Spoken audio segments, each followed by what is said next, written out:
क्या आप कभी ऐसा इमेजिन कर सकते हैं कि साल के 6 महीने आपका बाकी दुनिया से किसी प्रकार का कोई कनेक्शन ना रहे, बाकी दुनिया की कोई खबर ना मिले और ना ही आप अपने हालात किसी को बता पाएं, ना टीवी, ना इंटरनेट, यहाँ तक कि खाने को भी आपको फ्रेश फ्रूट वेजिटेबल्स ना मिले, बिलो फ्रीजिंग टेम्परेचर में जीना पड़े। क्या आप ऐसी लाइफ सोच सकते हैं? लाहौल वाले लोग इस चीज को एक्सपीरियंस करते थे और इसी में रहते भी थे। रोहतांग टनल या अटल टनल ये विश्व की सबसे ऊंची और सबसे लंबी रोड टनल है। इसे बनाने में करीबन 10 साल लगे। अब जब ये बनकर तैयार हो गई है तो सारी दुनिया की निगाहें इस पर हैं। हो भी क्यों ना, ये इतनी शानदार जो है। सर्दी के मौसम में बहुत बुरी तरह बर्फबारी होती है यहाँ। उस टाइम पर भी लद्दाख पूरे साल देश के दूसरे हिस्सों से जुड़ा रहेगा। इस टनल के कारण मनाली जो कि हिमाचल प्रदेश में है और लेह जो कि लद्दाख में है, उनके बीच का डिस्टेंस में करीब 46 किलोमीटर तक की कमी हुई है। यानी आप ये समझिए कि अटल टनल नहीं बल्कि इंच इंच जमीन की रक्षा के लिए ये नए भारत का अटल संकल्प है, जिसके बाद चाहे चीन हो या फिर पाकिस्तान, भारत को आंख दिखाने पर 100 बार सोचेंगे।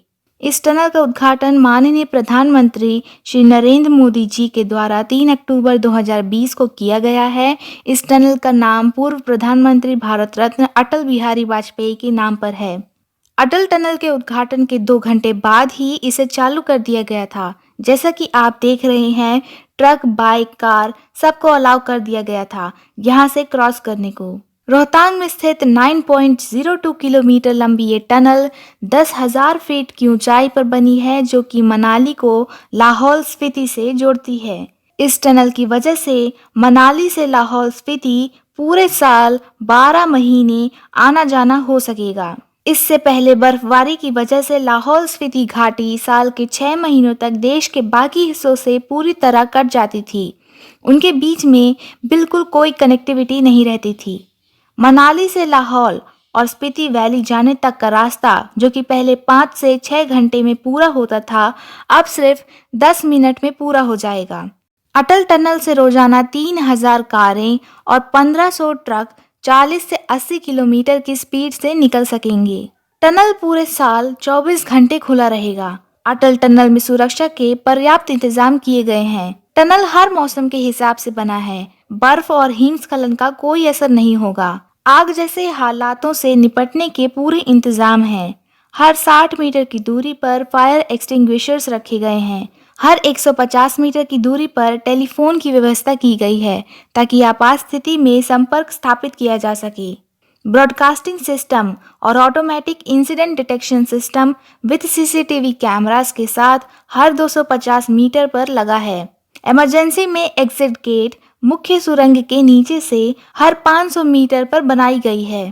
टर्निंग कैवर्न मतलब दोनों लेन्स के बीच में जो स्पेस रहती है गाड़ी मोड़ने के लिए, वो हर 2.2 किलोमीटर पर बनाए गए हैं। एयर क्वालिटी मॉनिटरिंग सिस्टम वायु की गुणवत्ता जांचने के लिए हर 1 किलोमीटर पर मशीन्स लगी हैं। इस टनल के रास्ते लद्दाख में तैनात सैनिकों से साल भर बेहतर संपर्क बना रहेगा।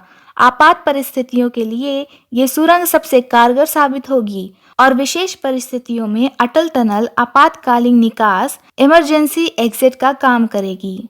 इस डबल लेन टनल निर्माण में 3,300 करोड़ की लागत आई है। अब आप इसे मैप के थ्रू समझिए। ये हिमाचल प्रदेश है और ये मनाली।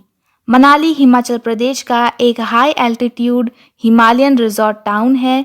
बियास नदी मनाली से ही होकर गुजरती है और जैसे कि ये एक पहाड़ों में बसा टाउन है, ये बर्फ से हमेशा घिरा ही रहता है।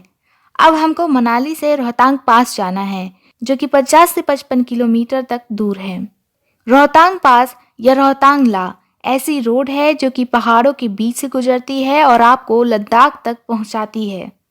जैसा कि आप यह पोर्शन देख रहे हैं, ये बहुत ही ऊंचे ऊंचे पहाड़ हैं, जिसे पीर पंजाल के पहाड़ कहा जाता है।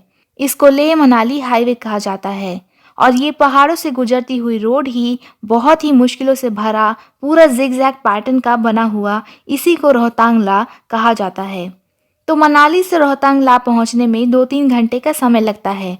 सर्दियों के समय सिर्फ ये इतनी सी रोड ही पूरी तरह से बंद रहती है।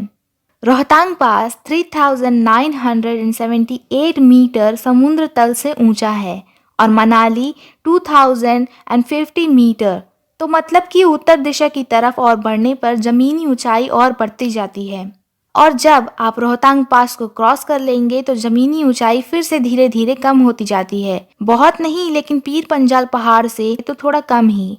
जैसे कि आप देख सकते हैं कि रोहतांग पास ग्राम्फू में खत्म होती है और उसके बाद फिर कोकसार, जो कि गेटवे है लाहौल वैली जाने का, और इसकी ऊंचाई है 3,140 मीटर। और ये रोड कुछ ऐसे दिखती है, एकदम जिगजैग, पूरी तरह थका देने वाली रोड, और इससे उतरने में भी बहुत टाइम लग जाता है। और इसी पूरे ट्रैवल टाइम को कम करने के लिए अटल टनल का निर्माण किया गया है। अब चलिए दोबारा मनाली की तरफ। मनाली से निकलने पर पलचन गांव पड़ता है, जहां बीएस नदी के किनारे से रोड जाती है और फिर उसी के आगे से अटल टनल की शुरुआत होती है, जिसको रोहतांग टनल भी कहा जाता है। और राइट साइड में ये जो रोड गई है, ये है पुरानी लेह मनाली हाईवे रोड, जिसे कि पहले लोग जाया करते थे। और लेफ्ट साइड में अटल टनल, ये सीधा पीर पंजाल के पहाड़ों से गुजरती है और लेह मनाली हाईवे से आगे जाके मिल जाती है। ये पार्ट है अटल टनल का साउथ पोर्टल और ये है नॉर्थ पोर्टल। अटल टनल का साउथ पोर्टल मनाली से 25 किलोमीटर की दूरी पर 3060 मीटर की ऊंचाई पर बना है और नॉर्थ पोर्टल 3071 मीटर की ऊंचाई पर लाहौल घाटी में तेलिंग सीसू गांव के नजदीक स्थित है। तो बेसिकली ये हमारे जवानों और वहाँ के रहवासियों के लिए बहुत ही ज़रूरी टनल था, और स्पेशली अब जबकि इंडिया और चाइना के बीच में इतना तनाव जो बढ़ गया है। तो दोस्तों, उम्मीद है आपको ये वीडियो पसंद आई हो। जाते जाते कमेंट सेक्शन में जय हिंद जरूर लिखते जाइएगा। अगर आपको आज की वीडियो पसंद आई हो तो इसे लाइक कर दें, अपने दोस्तों के साथ शेयर करें, उनको भी पता चले कि हमारे देश में कितना अच्छा काम हुआ है। अब हमारे चैनल को सब्सक्राइब भी करते जाइए और बेल आइकन को दबाइए ऐसे ही और नए वीडियोस के सबसे फास्ट नोटिफिकेशन पाने के लिए। नमस्कार।